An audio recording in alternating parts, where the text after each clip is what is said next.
Aujourd'hui, nous poursuivons notre série de prédications sur le livre du prophète Malachie. Malachie, c'est le dernier livre de l'Ancien Testament, donc il est très facile à trouver. Si vous connaissez le premier évangile, c'est juste avant. Le titre de cette prédication, c'est un peu provoquant, c'est « Vous me trompez ». Vous me trompez, c'est l'Éternel qui proclame ça à son peuple, « Vous me trompez ». Donc, ce livre de Malachie, c'est un texte qui est très concis, très direct, d'une construction tout simplement extraordinaire. Pour ceux qui ont l'habitude d'analyser un peu les textes, penchez-vous sur ce livre, vous serez émerveillés pour voir l'articulation des dialogues entre Dieu et son peuple.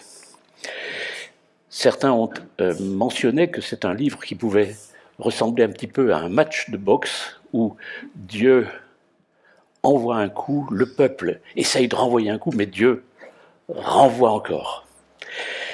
Donc c'est Dieu qui répond de manière très précise à différentes questions ou interpellations du peuple d'Israël sur Dieu.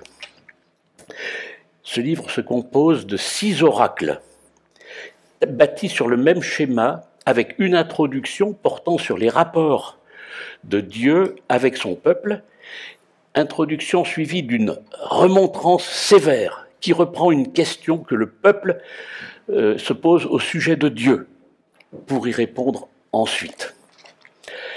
Donc 6 oracles, le premier porte sur l'amour de Dieu.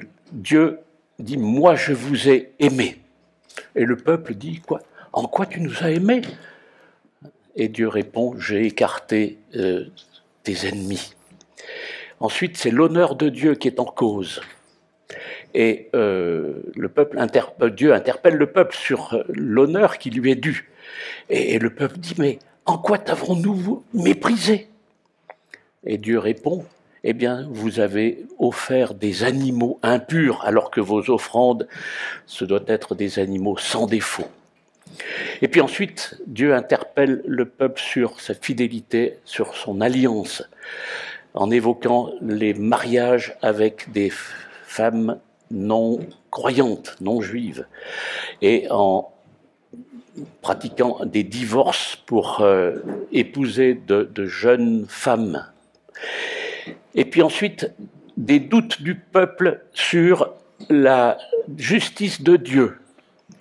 Le peuple s'interroge, mais Dieu, comment ça se fait? Regarde les peuples voisins, tout va bien pour eux, et nous, on est dans la misère. Où est ta justice, Seigneur? Et là, dans cet oracle, eh bien, Malachie, Dieu, annonce l'arrivée d'un messager, en fait de 2 messagers, Jean-Baptiste d'abord, puis ensuite le messager. Dans cette période de Noël, c'est Jésus-Christ qui est annoncé comme étant vraiment la réponse à la justice de Dieu. C'est lui qui porte notre péché. Donc Dieu exerce sa justice au travers de Jésus-Christ. Et aujourd'hui, eh bien, c'est des manquements du peuple par rapport à ce qui est dû à Dieu. Vous me trompez, vous me volez, parce que vous ne donnez pas la dîme qui m'est due pour le culte. Et puis le dernier oracle que nous verrons ultérieurement sur les doutes et le découragement du peuple. Bref, je vous invite maintenant à écouter cette lecture dans donc, le livre de Malachie, au chapitre 3, les versets 6 à 12. Je vous laisse le temps de chercher dans votre Bible. « Je suis l'Éternel, je ne change pas. Et vous, descendants de Jacob, vous n'avez pas été détruits. Dès l'époque de vos ancêtres, vous vous êtes écartés de mes prescriptions. Vous ne les avez pas respectées.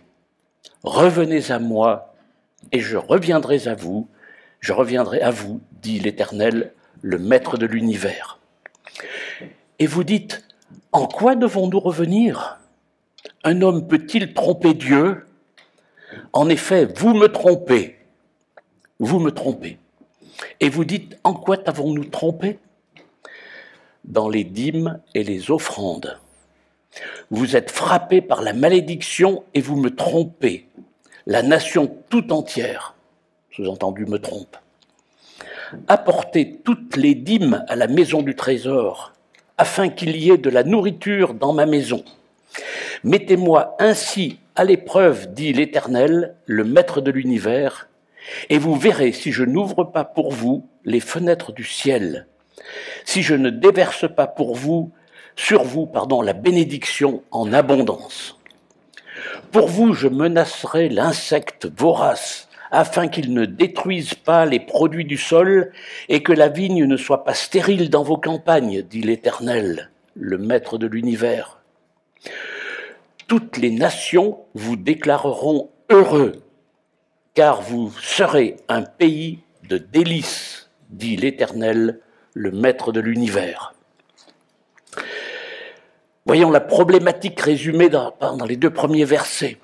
Quelle est l'attitude de l'Éternel qui est mise en avant par Dieu lui-même comme un préambule à cet oracle, une affirmation de Dieu? Le premier verset dit « L'Éternel ne change pas, il est fidèle dans ses engagements ». Sous-entendu, dans ses engagements pris avec Abraham, avec sa descendance, de ne pas détruire le peuple. Et quel est le problème du peuple par rapport à Dieu? Eh bien, vous vous êtes écartés de mes prescriptions, vous ne les respectez pas. C'est très clair, très direct, il n'y a pas besoin de faire de commentaires très très longs. C'est clair, voilà. On a entendu les objections de l'Éternel qui dit que le peuple ne respecte pas les prescriptions qu'il a données à son peuple. Et que dit l'Éternel encore suite à ça? Il dit « Revenez à moi et je reviendrai à vous ». C'est tout simple. Et pourtant, on voit là en fait aussi une deuxième qualité de Dieu qui attend que son peuple revienne à lui. Il lui laisse la liberté. Il ne veut pas d'un amour forcé, mais il veut un amour volontaire. Et c'est une marque indéniable de son amour pour son peuple. Je pense ici à l'attitude du père dans la parabole du fils prodigue, que vous connaissez sans doute. Le père a laissé partir son fils qui lui réclamait la part de son héritage. Mais ce père, et ceux qui ont des fils ou des enfants peuvent imaginer, ce père, eh bien, il espère, il attend inlassablement le retour de son fils.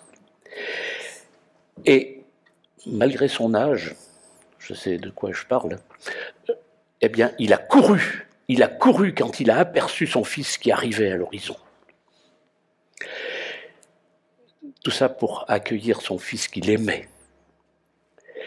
Il aurait pu utiliser sa richesse pour déclencher des recherches, pour le ramener de force, etc. Non, il l'a laissé. L'amour est librement consenti. Mais immédiatement et en réaction à ce premier coup de poing de Dieu qui envoie à son peuple, vous vous êtes écarté de mes prescriptions, eh bien le peuple est piqué au vif et il réagit et il essaye de se défendre. Il ne comprend pas ou ne veut pas voir la réalité de la situation.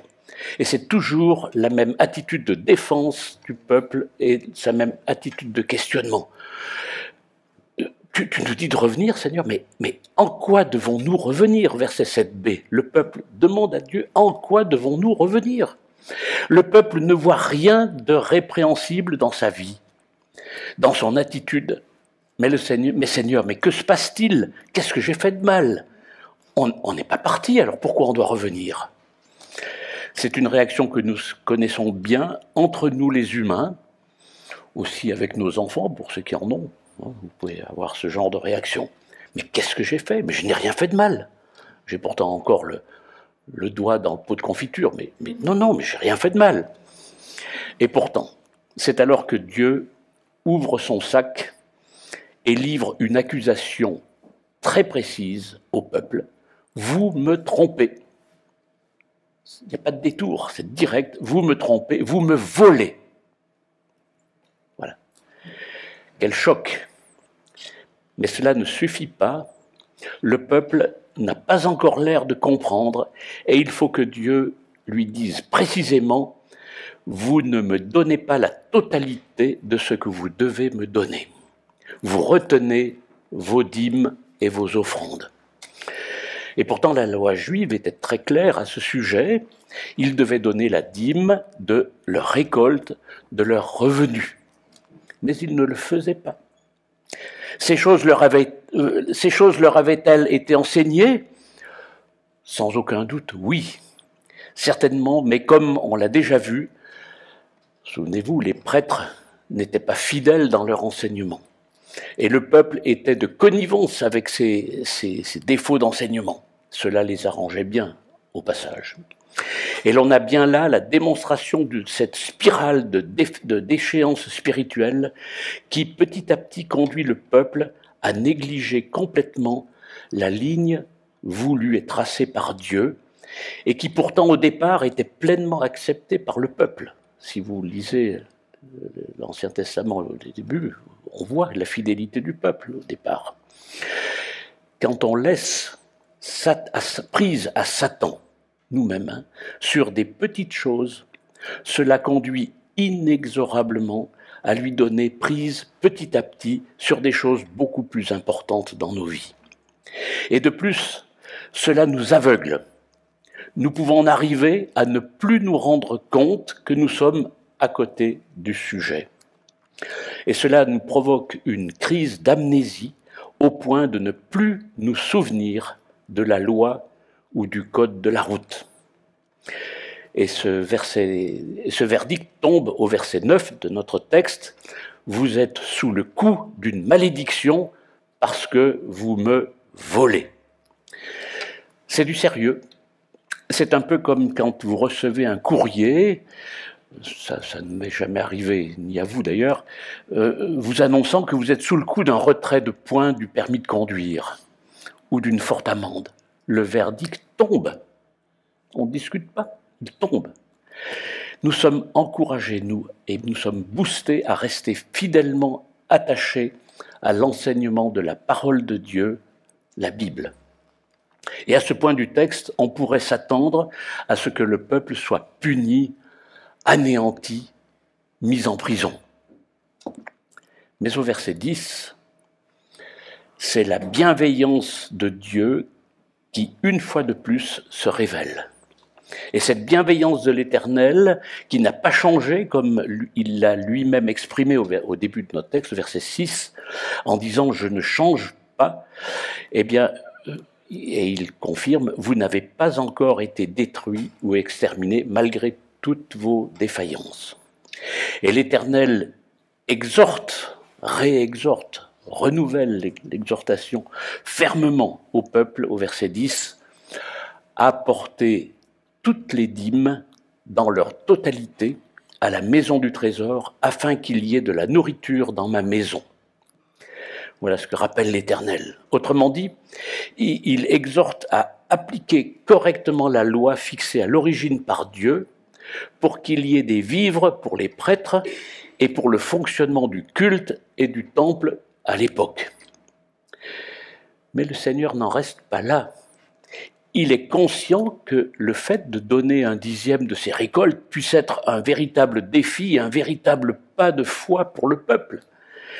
En effet, comment assurer la survie de la famille? Et que se passera-t-il en cas de coup dur, en cas d'épidémie, en cas de sécheresse, en cas de changement climatique, en cas de rupture d'approvisionnement du pétrole, du gaz?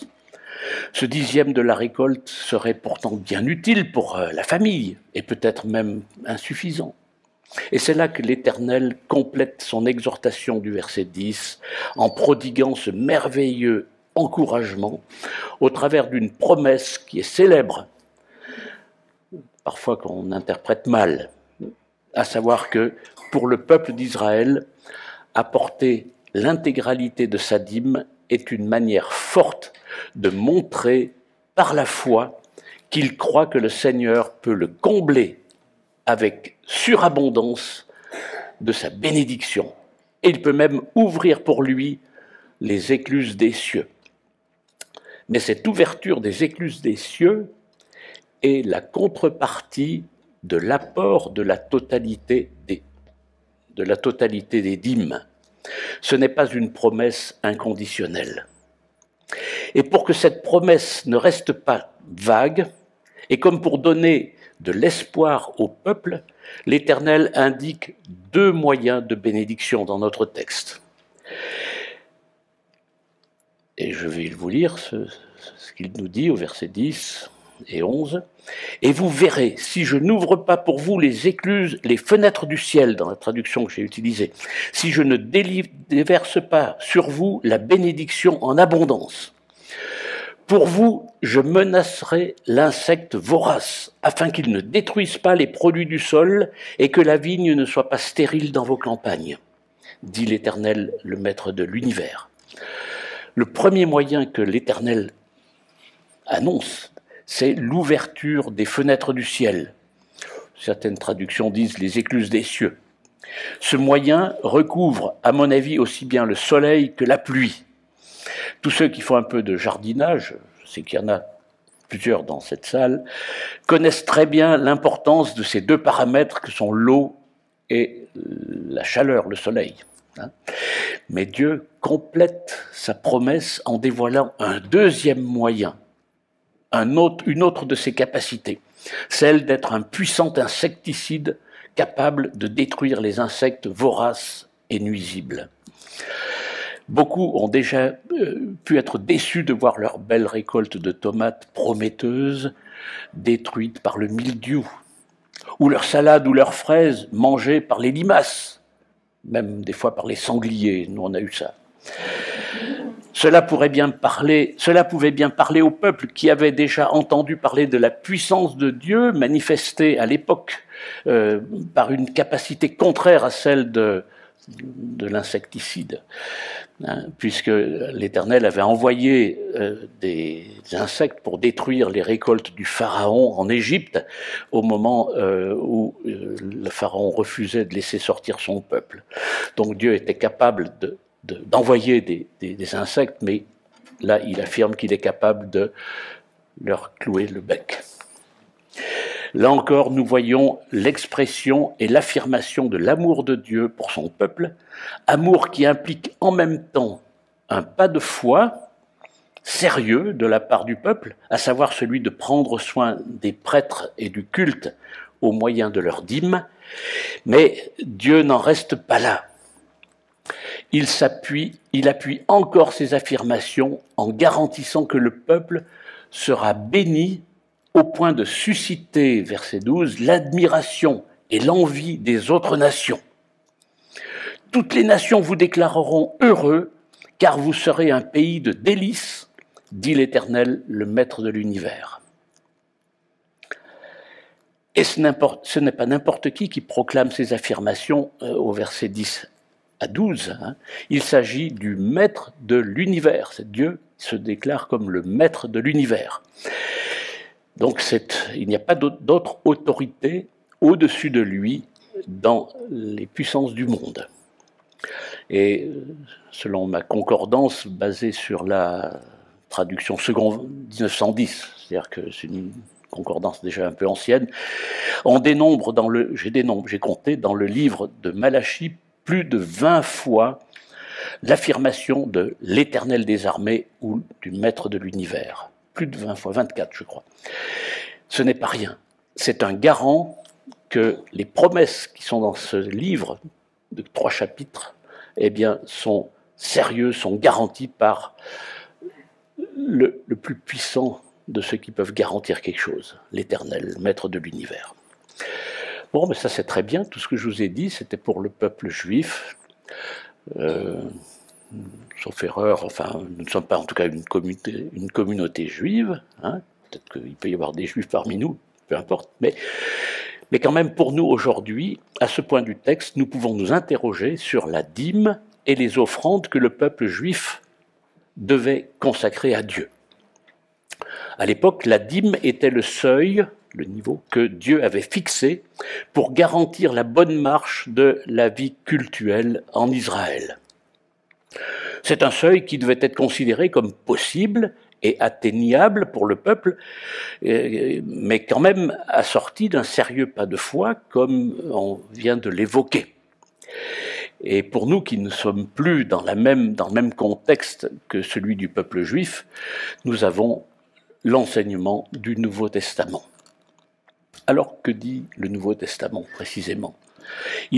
Premier point, c'est qu'il est frappant de constater que le mot dîme est très peu mentionné dans le Nouveau Testament, et chaque fois qu'il l'est, c'est en référence avec des pratiques juives de l'époque, mais jamais en tant que consigne pour les chrétiens d'aujourd'hui. On est soulagé d'entendre ça. Il y a quelques versets, chapitre 9 de l'Épître aux Hébreux, et 2 épisodes des Évangiles, l'un sur le jeune homme riche, où le jeune homme riche dit qu'il a donné le 10e de tous ses biens, il était fidèle et tout, et puis une polémique avec les pharisiens, qui à l'époque payaient leur dîme sur les brins de menthe qui poussaient au fond de leur jardin. C'est comme si vous faites pousser de la ciboulette dans votre jardin, eh bien eux ils donnaient le 10e de cette ciboulette pour l'Éternel. Ils étaient fidèles jusque dans les moindres détails de cette dîme. Voilà. Mais c'est tout ce qui est, et ça concernait, en fait, Jésus relatait des événements qui concernaient des Juifs, voilà. Mais ça ne nous concerne pas en tant que nous chrétiens. Alors, donc, premier point, le Nouveau Testament ne parle pas de la dîme pour les chrétiens. Le deuxième point, c'est que le Nouveau Testament, par contre, parle très souvent de la relation à l'argent, aux richesses et aux biens. Là aussi, prenez une concordance et faites-vous une opinion vous-même. Et j'ai juste relaté deux versets un peu saillants pour illustrer ce que je dis. C'est que Paul, dans l'épître première à Timothée, au chapitre 6, verset 10, dit que l'amour de l'argent, c'est la racine de tous les maux. C'est bien connu, personne ne va contester ça, on est bien d'accord. C'est le Nouveau Testament qui le dit. Donc ça s'applique pour nous. Acte 20, verset 35, un autre verset, qui dit « Il y a plus de bonheur à donner qu'à recevoir ». Voilà. Et la liste serait vraiment très longue, et ce n'est pas l'objet d'énumérer tous les versets qui en parlent, mais faites-vous une idée par vous-même chez vous. Le troisième point, c'est que les contributions volontaires des chrétiens, que l'on appelle souvent les offrandes ou les collectes, enfin, appelez ça comme vous voulez, eh bien, elles sont par contre souvent, même assez souvent, très souvent peut-être, encouragées dans le Nouveau Testament.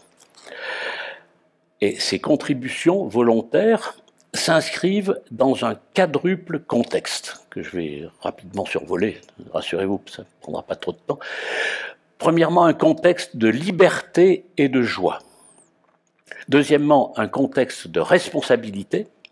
Troisièmement, un contexte de solidarité. Et enfin, un contexte d'exercice de notre foi, exercice de la foi. Alors reprenons ces 4 contextes, liberté de joie, contexte de liberté et de joie. Je vais me contenter de lire un court passage de la 2e épître de Paul aux Corinthiens. Alors, écoutez bien et captez les mots liberté et joie ou libre et joie. 2 Corinthiens 9, 5 à 7. J'ai donc jugé nécessaire d'inviter ces frères à me devancer chez vous pour organiser par avance cette collecte que vous avez promise. Ainsi, elle sera prête à mon arrivée et sera l'expression d'un don libre et généreux et non pénible et forcé. Rappelez-vous, semence parcimonieuse égale maigre récolte. Semence généreuse égale moisson abondante. Que chacun donc donne ce qu'il aura décidé en son cœur, sans regret ni contrainte, car Dieu aime celui qui donne avec joie. Voilà. Donc vous retrouvez les 2 mots liberté ou libre, le don libre et le don joyeux. Premier contexte, donc liberté et joie. Deuxième contexte, responsabilité. Le chrétien est désireux je l'espère pour vous, je l'espère aussi pour moi, d'obéir à Jésus et en particulier à son mot d'ordre d'envoi dans Matthieu 28, 19 à 20, quand Jésus dit « Allez dans le monde entier, faites des disciples parmi toutes les nations, tous les peuples, sur la traduction, baptisez-les au nom du Père, du Fils et du Saint-Esprit, et apprenez-leur à obéir à tout ce que je vous ai prescrit. » Nous sommes tous ici, comme au 1er siècle, comme dans le futur, co-responsables devant Dieu de la bonne mise en œuvre, en pratique de cet ordre de mission de Jésus à ses disciples de l'époque, donc à nous aussi. Et il convient de soutenir et d'encourager la mission, d'annoncer l'Évangile, donc de soutenir financièrement les missionnaires. On a eu la semaine passée, ou il y a 15 jours, un week-end missionnaire. C'est dans le contexte de cet ordre que Jésus a donné d'annoncer la bonne nouvelle dans tout le monde, mais aussi ici. Et le déploiement de l'Évangile s'est fait en bonne partie par des chrétiens séculiers, mais aussi par des envoyés qui étaient soutenus financièrement par d'autres chrétiens. D'où le développement des missions à différentes époques et encore aujourd'hui. Ce matin, j'écoutais à la radio chrétienne sur le poste. L'envoi, c'était un Jacques, qui s'appelait Jacques, qui est parti évangéliser au nord de l'Inde. Bon, je crois que je me trompe sur le nom de... je regarde mon épouse. Mais ouais, donc depuis Israël, ils sont partis. Je crois que c'était Thomas, qui est parti jusqu'au nord de l'Inde. Bon, ben ça ne se fait pas tout seul. Il a été certainement aidé, même financièrement, par d'autres chrétiens. Apprendre aux nouveaux convertis à obéir à toutes les prescriptions que nous dit ce verset de Christ se fait par les chrétiens eux-mêmes. Les parents vis-à-vis de leurs enfants, les anciens de l'Église par rapport aux autres membres de l'Église. Mais puis, à un moment donné, il faut un pasteur. Le pasteur, il peut être bénévole, mais il veut se former, il va avoir un peu de temps, il faut le soutenir. Donc, il faut qu'on soutienne les œuvres d'enseignement, de formation des prédicateurs, des pasteurs, des théologiens, et puis qu'on soutienne les églises. Et les églises, elles peuvent fonctionner avec des laïcs pendant un temps, mais assez vite, il est nécessaire d'avoir des conducteurs à plein temps, et donc salariés. Et puis, de même pour les enseignants de la bonne doctrine. Je peux juste dire que hier, on a eu le plaisir, j'étais à l'Assemblée générale de l'ITE, dont je suis le secrétaire, c'est la réunion de la faculté de théologie de Vaux-sur-Seine et de l'Institut biblique de Nogent, et on a accueilli une nouvelle œuvre d'enseignement qui s'appelle l'ITEAG, qui est une œuvre de l'Institut de théologie évangélique des Antilles et de la Guyane. Je sais qu'il y a des Antillais parmi nous, qu'il y a des personnes qui ont vécu en Guyane. Mais voilà, bonne nouvelle, il y a un institut qui a été créé, et le père de quelqu'un qui est dans la salle participe à cette œuvre aux Antilles. Donc c'est voilà des choses concrètes qu'il faut soutenir, et dans le cadre de cet ordre donné par Jésus, d'aller par tout le monde. Cette œuvre, elle a aussi besoin de soutien financier. Vous voyez ? Donc, voilà. Et les chrétiens ont besoin de se réunir aussi entre eux. Alors, on peut se réunir chez soi, avec des amis. C'est ce que, pour cette église, par exemple, pendant 5 ans, pendant les 3 premières années, c'était dans une famille à Fontainebleau. Les 2 années suivantes, c'était dans notre salle de séjour. Et ensuite, il a fallu équiper et acheter ce bâtiment. Voilà, c'est aussi des besoins financiers. Bref, il convient donc de s'organiser en conséquence pour que toute cette œuvre d'annonce de l'Évangile, de propagation de l'Évangile, puisse être menée. Voilà. Donc nous sommes donc en tant que chrétiens responsables de soutenir financièrement notre Église, notre pasteur, nos pasteurs, nos missionnaires, les œuvres d'enseignement biblique, etc.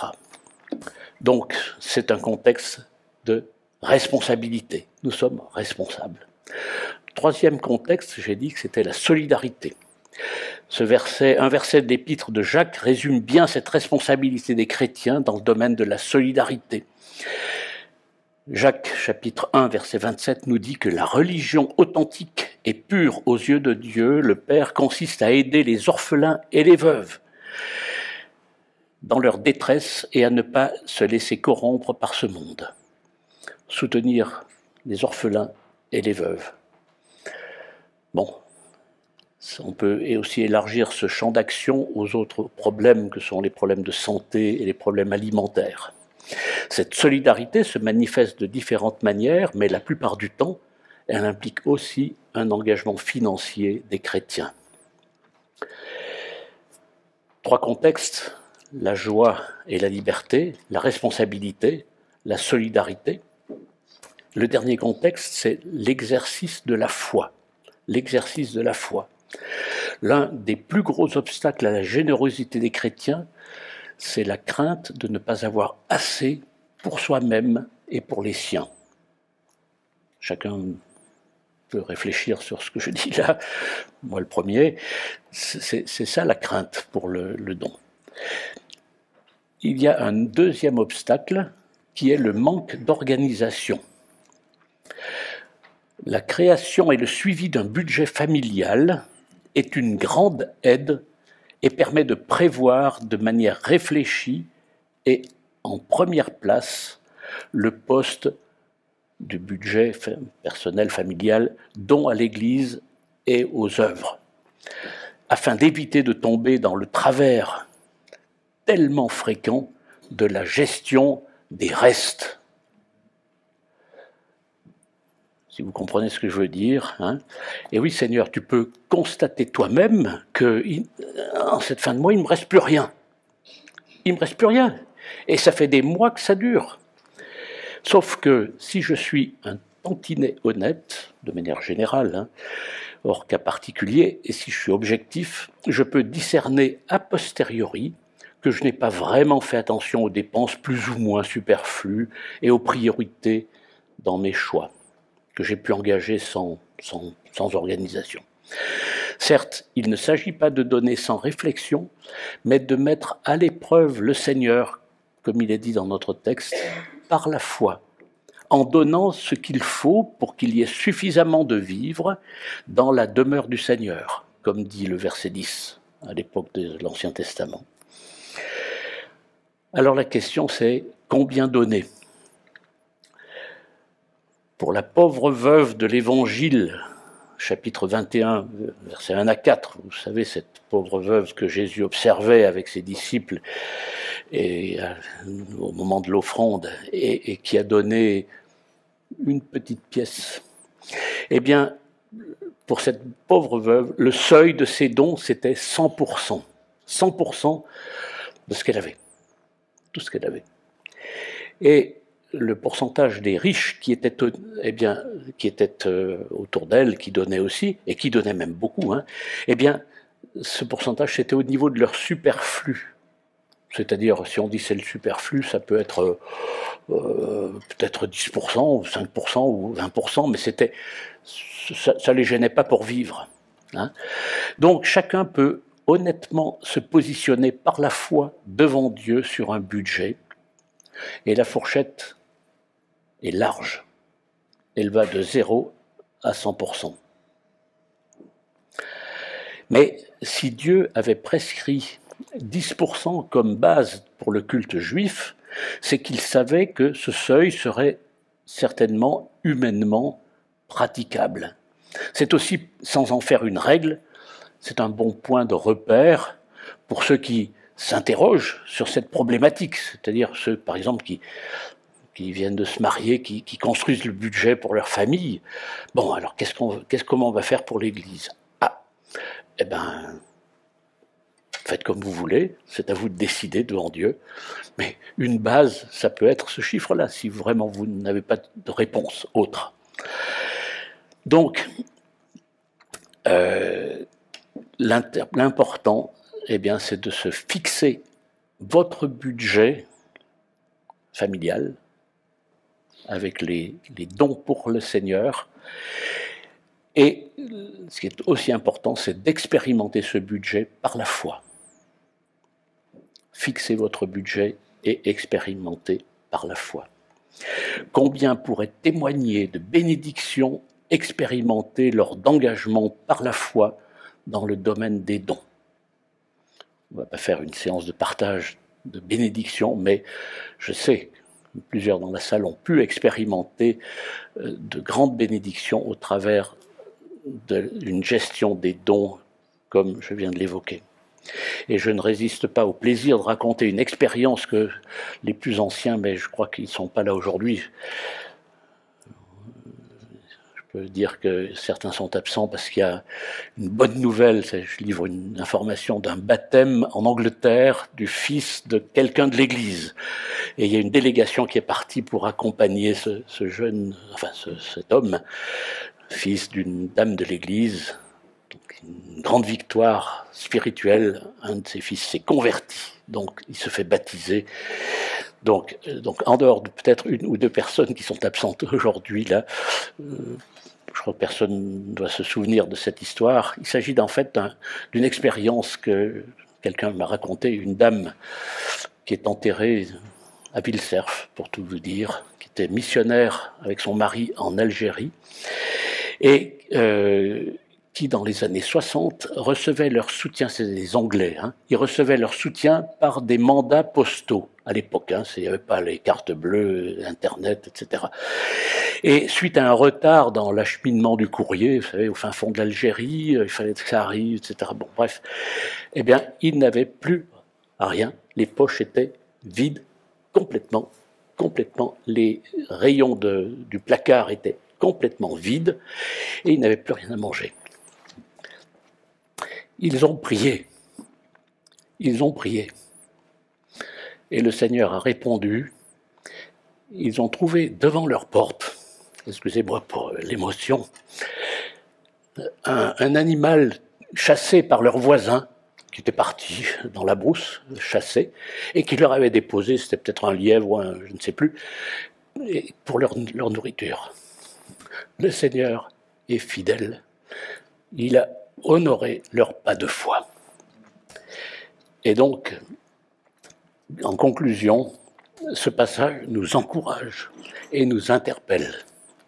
Il nous encourage à expérimenter régulièrement la bonté de Dieu en étant fidèles dans nos engagements financiers pour mettre son œuvre, des engagements financiers pour son œuvre et pour l'Église.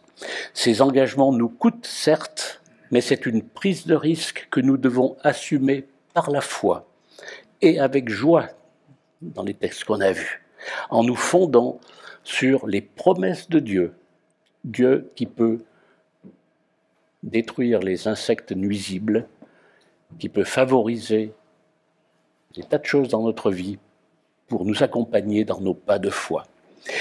Il nous interpelle aussi en attirant notre attention que, trop souvent, nous pouvons négliger notre responsabilité devant Dieu en volant Dieu sur les offrandes et sur les besoins du culte.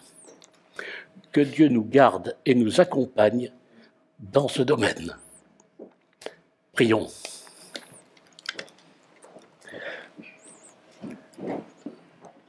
Seigneur, nous ne sommes plus sous le régime de la dîme et du peuple juif, mais nous sommes sous ta grâce et au bénéfice de tes promesses et de tes mots d'ordre, de tes feuilles de route. Et tu veux que nous partions dans le monde, tu veux que le monde soit évangélisé, tu veux que des personnes soient secourues. Et Seigneur, nous savons que cela passe aussi par notre engagement personnel. Nous voulons te remettre chacune des familles ici présentes, te demander de nous accompagner dans notre engagement à ton service. Que notre foi soit mise à l'épreuve et que nous honorions ta personne en toutes choses. Conduis-nous au nom de Christ. Amen.